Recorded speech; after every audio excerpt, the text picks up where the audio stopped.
नमस्कार विद्यार्थी मित्रांनो, इयत्ता 10वीच्या सर्व विद्यार्थी मित्रांचं आपल्या युट्यूब चॅनलवर सहर्ष स्वागत आहे। तर मुलांनो, दोन चलातील रेषीय समीकरणे या प्रकरणातील सराव संच 1.1 यामधील प्रश्न दुसरा, खाली एक सामायिक समीकरणे सोडवा आणि यामधला प्रश्न पहिला आणि प्रश्न दुसरा आपल्याला या व्हिडिओमध्ये घ्यायचा आहे। दोन एक सामायिक समीकरणे कसे सोडवायचे याचा आपल्याला अभ्यास या सराव संचामध्ये करायचा आहे आणि त्यापैकीच पहिलं गणित या ठिकाणी इथं दिलेले आहे। तर मुलांनो, पहिला या ठिकाणी प्रश्न 3a अधिक 5b बरोबर आहे 26 आणि a अधिक 5b बरोबर 22 हे दोन समीकरण दिलेत। या दोन समीकरणांना पहिल्यांदा काय करायचं असते बेटा, तर एकाखाली एक मांडून घ्यायचं असते आणि यांना क्रमांक द्यायचा असतो। मग 3a अधिक 5b बरोबर आहे 26 या समीकरणाला क्रमांक द्यायचा क्रमांक 1 आणि a अधिक 5b बरोबर आहे 22 याला क्रमांक द्यायचा असतो 2। आता बेटा काय करायचं पुढच्या पायरीमध्ये, इथं a हा चल आहे, इथं b चल आहे। मग या चलाचे सहगुणक असतात। या चलाचा सहगुणक किती आहे 3 आहे आणि या चलाचा सहगुणक किती आहे 5 आहे। आणि दुसऱ्या समीकरणामध्ये a चा सहगुणक काही दिलेला नाही, म्हणजे जेव्हा काय असतो 1 असतो। जेव्हा कोणताही सहगुणक दिलेला नसतो तेव्हा काय असतो 1 1 1 असतो। हे लक्षामध्ये ठेवा बेटा, 1 आणि 1च असतो। मग इथं b चा सहगुणक किती आहे 5 आहे। मग आता दुसऱ्या पायरीमध्ये काय करायचं असतं, पहिल्या पायरीमध्ये दोन समीकरणे एकाखाली एक मांडून घेतले आणि त्याला क्रमांक दिला। प्रत्येकाला जमू शकते, ज्याला लिहिता येईल त्याला प्रत्येकाला जमू शकते बेटा। मग आता इथं या दोन्ही चलापैकी एका चलाचे सहगुणक समान करून घ्यायचे असतात, परंतु या गणितामध्ये सहगुणक समानच दिलेले आहेत। इथं सुद्धा 5 आहे, इथे सुद्धा 5 आहे।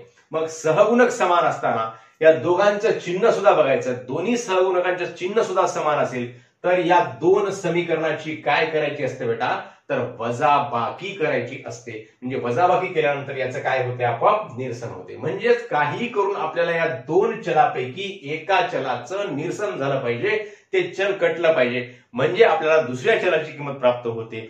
मग एका चलाची किंमत प्राप्त झाल्यानंतर त्या किमतीवरून आपली ती किंमत कोणत्याही एका समीकरणामध्ये ठेवल्यानंतर त्या दुसऱ्या चलाची सुद्धा आपल्याला किंमत प्राप्त होत असते। अशा प्रकारचा हा खूप खूप खूप सोपा भाग आहे। तुम्हाला प्रत्येकाला हे नक्कीच जमेल, फक्त आवर्जून आपण शेवटपर्यंत व्हिडिओ बघावा। तुम्हाला सर्वांना दोन चलातील रेषीय समीकरणे कशी सोडवायचे हे निश्चितपणे आपल्या सर्वांना कळेल, यात काही शंका नाही। मग आता या ठिकाणी 1 व 2 ची आपण इथं बेरीज तरी करायची असते किंवा वजाबाकी। मग चिन्ह समान असल्यामुळे यांची काय करायची, वजाबाकी करायची। मग वजाबाकी करताना 1 मधून 2 वजा केलं तरी चालते किंवा मग 2 मधून 1 वजा केलं तरी चालते। मग 1 मधून 2 वजा करायचं, का करायचं, तर याला म्हणतात स्थिर पद। ज्या समीकरणाचं स्थिर पद मोठं आहे त्या समीकरणातून ज्याचं स्थिर पद लहान आहे ते वजा करायचं। म्हणजे आपलं कॅल्क्युलेशन जे आहे, जे आकडेमोड जी आहे ती सोपी जाते आणि उत्तर लवकर येते। म्हणजे 2 मधून 1 वजा केलं तरी उत्तर येते, 1 मधून 2 वजा केलं तरी उत्तर येते, परंतु 1 मधून 2 वजा केल्यानंतर आपल्याला सोयीस्करपणे गणित सोडवता येते, सोपं आपलं कॅल्क्युलेशन होते। म्हणून समीकरण 1 मधून 2 वजा करू।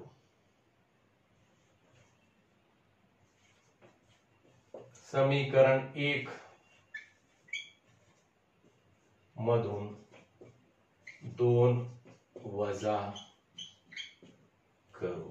मग आता लिहून टाकायचे दोन्ही समीकरणे एकाखाली एक। परत 3a अधिक 5b बरोबर 26 आणि a अधिक 5b बरोबर आहे 22। तर वजाबाकी करताना काय करायचं असते बेटा, वजाबाकी करताना ही रेष थोडीशी खाली मारायची आणि या प्रत्येक पदाचं चिन्ह बदलत असते वजाबाकीमध्ये, लक्षामध्ये ठेवा। मग इथं अधिक a चं वजा झालं, अधिक 5b चं वजा 5b झालं आणि अधिक 22 चं वजा 22 झालं। मग 3a मधून 1a गेला, किती राहिला 2a राहिला आणि अधिक 5b वजा 5b ची किंमत किती येते, 0b येते, म्हणजेच 0 येते। बरोबर आहे 26 मधून 22 काढले, 6 मधून 2 गेले 4, 2 मधून 2 गेले 0। मग 2a बरोबर किती आलं, 4 आलेला आहे। म्हणून आता a बरोबर आहे 4 भागिले गुणाकाराचं 2 भागाकारामध्ये, इथलं गुणाकाराचं इकडे काय होते, भागाकार होते। बे 1 बे, बे दोन्ही 4, म्हणून a ची किंमत किती आली, a ची किंमत 2 आलेली आहे। ही किंमत कोणत्याही एका समीकरणामध्ये ठेवायची, पहिल्या किंवा दुसऱ्या, जे सोपं वाटते समीकरण त्याच्यामध्ये ठेवायची। इथं समीकरण 2 मध्ये ठेवूयात। ही किंमत समीकरण 2 मध्ये ठेवू। मग समीकरण 2 काय आहे बेटा? a अधिक 5b बरोबर आहे 22। मग a च्या ऐवजी किती लिहिणार आपण आता? 2 लिहिणार। 2 अधिक 5b म्हणून 2 अधिक 5b बरोबर आहे किती? 22। म्हणून 5b बरोबर आहे 22 ला 22 आणि अधिकचं 2 बरोबरी चिन्हाच्या पलीकडे जाऊन काय होणार? वजाबाकी होणार। बरोबरी चिन्हाच्या अलीकडलं पद अधिकचं वजा होते, वजाचं अधिक होते, पलीकडे जाऊन अधिक होते, गुणाकाराचं पलीकडे जाऊन भागाकार होते आणि अलीकडे जर भागाकार असेल तर पलीकडे जाऊन गुणाकार होते, म्हणजे त्याची विरुद्ध क्रिया होते। एवढं लक्षामध्ये ठेवा, बाकी काही जास्त अवघड नाही। मग आता 5b बरोबर आहे 22 वजा 2। मग 22 मधून 2 आपण आता वजा करूयात, म्हणून 5b बरोबर आहे 22 मधून 2 गेले किती राहतात? 20 राहतात बेटा। मग 5b बरोबर आहे 20 म्हणून b बरोबर आहे, आता गुणाकाराचं 5 तुम्हाला आता सांगितलं, पलीकडे जाऊन काय होणार? भागाकार होणार। b बरोबर आहे 20/5 म्हणजेच 20 भागिले 5 म्हणून b बरोबर आहे 5 चोक 20 म्हणजेच कितीचा भाग गेला? 4 चा भाग गेला। b बरोबर आहे 4 म्हणून a, b एका कंसामध्ये लिहायचं बरोबर आहे। a ची किंमत किती आली बेटा? 2 आली आणि b ची किंमत किती आली? 4 आली। 2,4 ही काय आहे? दिलेल्या समीकरणाची उकल आहे।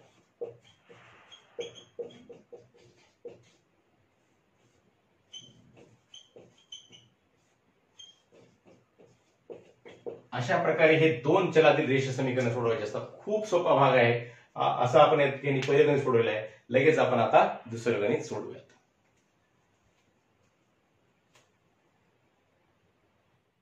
तर विद्यार्थी मित्रांनो, दुसरा प्रश्न आहे या ठिकाणी, x अधिक 7y बरोबर आहे 10 आणि 3x वजा 2y बरोबर 7 हे 2 समीकरण आपण तुम्हाला जसं सांगितलेलं आहे तसं पहिल्यांदा एकाखाली एक मांडून घ्यायचे।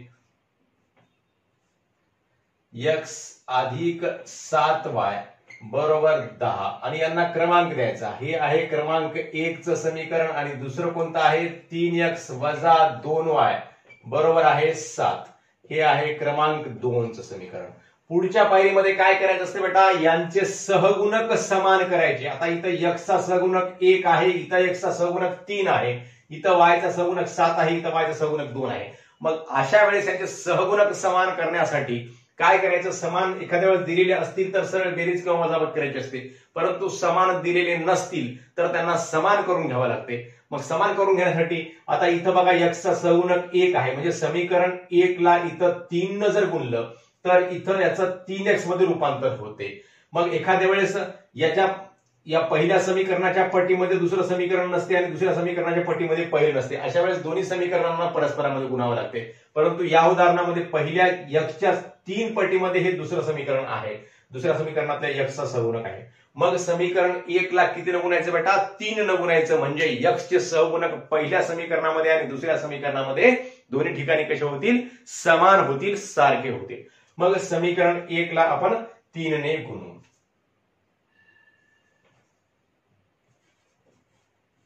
समीकरण 1 ला 3 ने गुणू। मग 3 गुणिले x अधिक 3 गुणिले 7y बरोबर आहे 3 गुणिले 10। मग 3 गुणिले x किती होतं बेटा? म्हणून 3x झाले हे 3x अधिक 7 त्रिक 21y झाले हे बरोबर आहे 3 × 30 झाला। आता हे पहिलं समीकरण, हे दुसरं समीकरण, आता हे नवीन समीकरण तयार झालं, याला क्रमांक देऊयात क्रमांक 3रं समीकरण।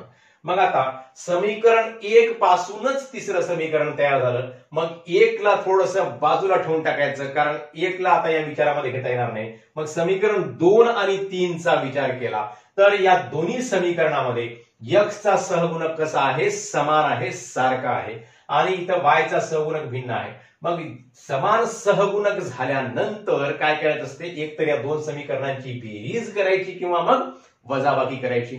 मग बेरीज केव्हा करायची? तर दोन्ही समीकरणांचे चिन्ह जर भिन्न असले, वेगळे असले तर त्या दोन समीकरणांची बेरीज करायची, आणि चिन्ह जर समान असले तर त्या दोन समीकरणांची वजाबाकी करायची। म्हणजे आपल्याला काही करून एका चलाचं निरसन करायचं बेटा, हे लक्षामध्ये ठेवा. मग इथं याचं चिन्ह अधिक आहे, इथंही अधिक आहे. मग दोघांची बेरीज जर केली तर 3 आणि 3 6x होईल. मग याचं निरसन होईल का? होणार नाही. मग समीकरण 2 मधून 3 वजा करा किंवा 3 मधून 2 वजा करा. मग 2 मधून 3 वजा केले तरी उत्तर प्राप्त होते आणि 3 मधून 2 वजा केले तरी उत्तर प्राप्त होते. परंतु आपल्याला आकडेमोड सोपी जाण्यासाठी, कॅल्क्युलेशन सोपं जाण्यासाठी काय करायचं? ज्याचं स्थिर पद मोठा आहे त्याच्यातून ज्याचं स्थिर पद लहान आहे ते वजा करायचं. म्हणजेच समीकरण 3 मधून समीकरण 2 आपण काय करूयात? वजा करूयात बाळांनो. मग लिहायचं आपल्याला, जी क्रिया करायची ते या पायरीमध्ये लिहून काढायची. समीकरण 3 मधून समीकरण 2 वजा करू. समीकरण 3 मधून समीकरण 2 वजा करू. समीकरण 3 लिहून घ्या. 3x अधिक 21y बरोबर आहे 30. आणि समीकरण 2 काय आहे? 3x वजा 2y बरोबर आहे 7. मग यांची वजाबाकी जेव्हा जेव्हा असते तेव्हा ही खालची रेष थोडीशी खाली मारायची. मी पुन्हा पुन्हा सांगत आहे, लक्षामध्ये ठेवा. इथं वजा, मग याचं चिन्ह बदलते प्रत्येक पदाचं. हे अधिक 3x वजा 3x झालं आणि हे वजा झालं अधिक, या अधिक झालं वजा. का चिन्ह बदलते बाळांनो? कारण या वजाने या पूर्ण कंसाला गुणल्यानंतर हे वजाचं ऋण आणि धनाचा गुणाकार ऋण होतो, ऋण आणि ऋणाचा गुणाकार धन होतो आणि ऋण आणि धनाचा गुणाकार ऋण होतो. म्हणजेच minus plus minus, minus minus plus, minus plus minus, अशा प्रकारे याचं चिन्ह बदलत असते. कारण या ऋणाने या प्रत्येक पदाला आपण गुणत आहोत, हे लक्षामध्ये ठेवा. म्हणून चिन्ह बदलते, आपोआप काही चिन्ह बदलत नाही ऋण आलं म्हणून, हे लक्षामध्ये ठेवा बाळांनो. मग 3x मधून 3x गेले, 0 आलं. मग 21y आणि 2y ची बेरीज या ठिकाणी केली, कारण इथं 21 आहे, अधिक आहे, इथं अधिक आहे. मग झालंय 23. 23y बरोबर आहे 30 मधून 7 वजा जर केले, इथं झाले 10. 10 मधून 7 गेले, किती राहिले? 3 राहिले, इथं राहिले 2. 2 ला 2. 23y बरोबर 23. म्हणून y बरोबर आहे, गुणाकाराचं 23 कुठं जाणार बाळांनो? भागाकारामध्ये जाणार. 23 भागिले 23, 23 एक 23, 23 एक 23, 1/1. म्हणजेच y बरोबर किती आला बेटा? 1 हे उत्तर आलेलं आहे. मग आता y बरोबर 1 आलं. मग y बरोबर 1 ही किंमत कुठे ठेवायची? कोणत्याही एका समीकरणामध्ये ठेवा. समीकरण 1, 2 किंवा 3 जे सोपं समीकरण आहे त्यामध्ये ठेवायचं. समीकरण 1 सर्वात सोपं वाटते म्हणून समीकरण 1 मध्ये ठेवूयात. y बरोबर 1 ही किंमत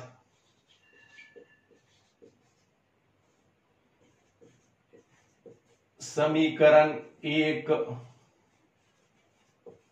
मध्ये ठेवू. मग समीकरण 1 लिहून काढायचं. x अधिक 7y बरोबर 10. आता y च्या ऐवजी काय घ्यायचं? 1 घ्यायचं. म्हणून x अधिक 7 गुणिले y च्या ऐवजी 1 बरोबर आहे 10. म्हणून x अधिक 7 एक 7 बरोबर आहे 10. म्हणून x बरोबर आहे अधिक 7 बरोबरीच्या पलीकडे जाऊन काय होणार? वजा होणार. 10 वजा 7. म्हणून x बरोबर आहे 10 मधून 7 गेले, किती राहिले बेटा? तर 3 राहिले. म्हणजेच x ची किंमत किती आली? 3 आणि y ची किती आलेली आहे? 1 आलेली आहे. मग खाली सुंदर अक्षरामध्ये लिहून काढायचं x, y बरोबर आहे 3, 1. जी किंमत x ची आलेली आहे मुलांनो, तीच किंमत अगोदर लिहायची, नाहीतर काही मुलांचे या ठिकाणी गोंधळ होते. जे उत्तर पहिल्यांदा y ची किंमत अगोदर लिहून टाकतात आणि x ची किंमत नंतर लिहून टाकतात. हे असं जर आपण इथे खाली लिहिलं उत्तरामध्ये तर आपलं चुकून जाते. म्हणून x, y बरोबर 3, 1 ही काय आहे? समीकरणाची उकल आहे.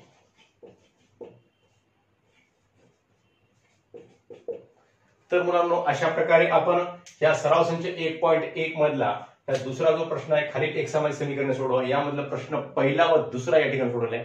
काही नाही, फक्त काय करायचं? 2 समीकरणांना एका खाली एक लिहायचं आणि त्यांना क्रमांक द्यायचे. त्यानंतर त्यांचे सहगुणक समान करून घ्यायचे. सहगुणक समान झाल्यानंतर दोन्ही सहगुणकांचं चिन्ह समान असेल तर त्यांची वजाबाकी करायची आणि चिन्ह भिन्न असेल, वेगवेगळं असेल, एकाचं अधिक असेल एकाचं वजा असेल तर त्यांची बेरीज करायची, म्हणजे आपोआप त्यांचं निरसन होते. मग झाल्यानंतर एका चलाची किंमत प्राप्त होते. आलेली एका चलाची किंमत कोणत्याही सोप्या समीकरणामध्ये ठेवायची आणि दुसऱ्या चलाची किंमत प्राप्त करायची. अशा प्रकारे खूप खूप सोपा भाग आहे. आपल्या सर्वांना निश्चितपणे हा भाग समजला असेल.